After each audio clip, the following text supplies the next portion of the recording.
Nous sommes ici parce que ce procès-là, c'est un procès contre le Congo. Ce n'est pas un procès contre l'individu Charles Onana. Kagame n'est plus capable de remettre en cause la science. Il a utilisé la loi de 1881, la loi sur la presse. Et pendant cette période, les Rwandais et leurs amis français ont fait pression sur les parlementaires français pour qu'on vote cette loi. Donc il n'y a pas de procès, c'est un procès politique. Il n'y a pas de droit là-bas. L'objectif c'est quoi? Faire taire Charles Onana, remettre en cause tous ses travaux de recherche et tout ce qu'il a fait sur le Congo, qu'on n'en parle plus.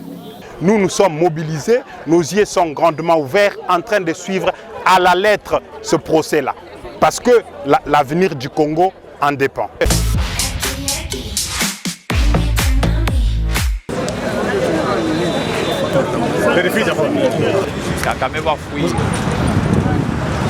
Nous sommes ici parce que ce procès-là, c'est un procès contre le Congo. Ce n'est pas un procès contre l'individu Charles Onana.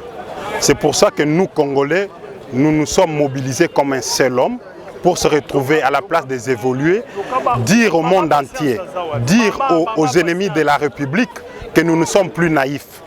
Charles Onana nous a ouvert les yeux par ses écrits, il nous a fait comprendre beaucoup de choses.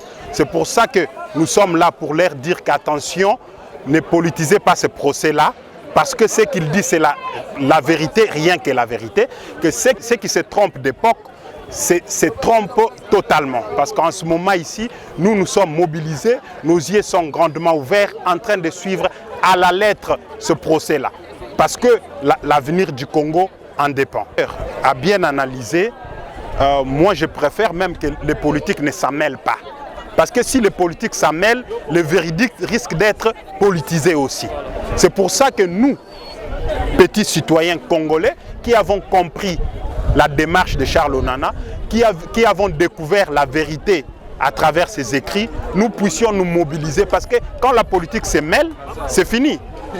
Même le véridique risque d'être politisé. Raison pour laquelle, quoique les politiques sont aussi des Congolais, mais s'ils devraient apporter leur soutien, ça serait invisible et non visible. Moi, c'est mon analyse. L'objectif poursuivi, c'est le soutien de Charles Onana. Parce qu'il est en procès contre des associations pro-Kagame. On peut dire que c'est Kagame qui est en procès avec lui. On veut le faire taire. Donc si nous, Congolais, nous Africains, nous ne faisons rien, l'Afrique et le Congo, c'est passé des moments difficiles. Et tous les travaux de Charles Onana risquent d'être remis en cause. Il n'y a pas seulement que la liberté d'expression, il y a la liberté académique. Parce que le travail de Charles Onana, c'est un travail scientifique, qu'il a traduit en livre. Mais comme les Rwandais, Kagame n'est plus capable de remettre en cause la science, il a utilisé la loi de 1881, la loi sur la presse, et en modifiant, en ajoutant l'article 24 bis de cette loi, en 2017, quand Macron était au pouvoir. Et pendant cette période, les Rwandais et leurs amis français ont fait pression sur les parlementaires français pour qu'on vote cette loi et qu'on introduise que si vous niez le génocide de Tutsis, vous devez être condamné. Donc c'est un coup bien monté. Donc il n'y a pas de procès, c'est un procès politique. Il n'y a pas de droit là-bas. L'objectif c'est quoi?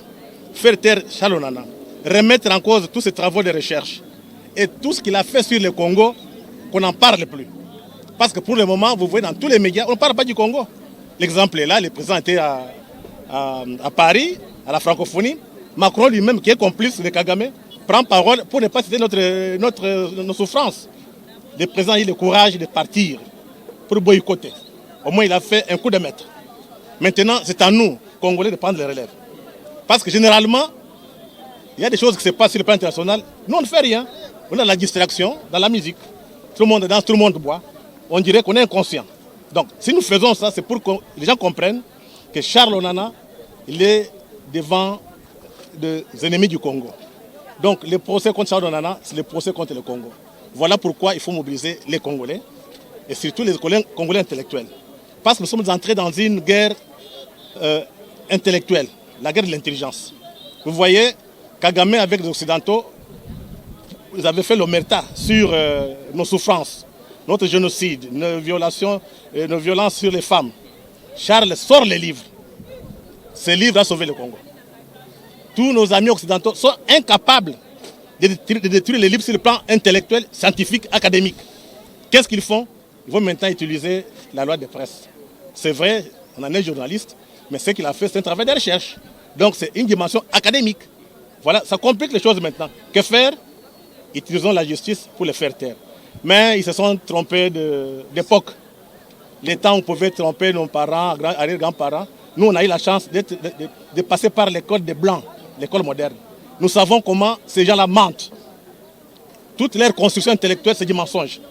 Et dès que vous commencez à déconstruire, automatiquement, on vous qualifie, vous êtes complotiste, négationniste, pour vous faire taire. Mais sur le plan scientifique, ils ne peuvent pas tenir. Donc, le premier à tenir tête, c'était Cheikh Anta Diop. Il a tout détruit. Aujourd'hui, ils ont fait partout moyen pour que Cheikh Anta Diop ne parle pas, qu'on ne puisse pas le connaître. Aujourd'hui, Cheikh Anta Diop est devenu un petit dieu pour toute l'Afrique. Donc, le moment est arrivé d'utiliser la guerre de l'intelligence. Après le procès de Charles Onana, c'est l'intelligence qui va s'opposer. Il n'y aura plus de discussions de couloirs, de salons. La science va parler. Merci. Merci.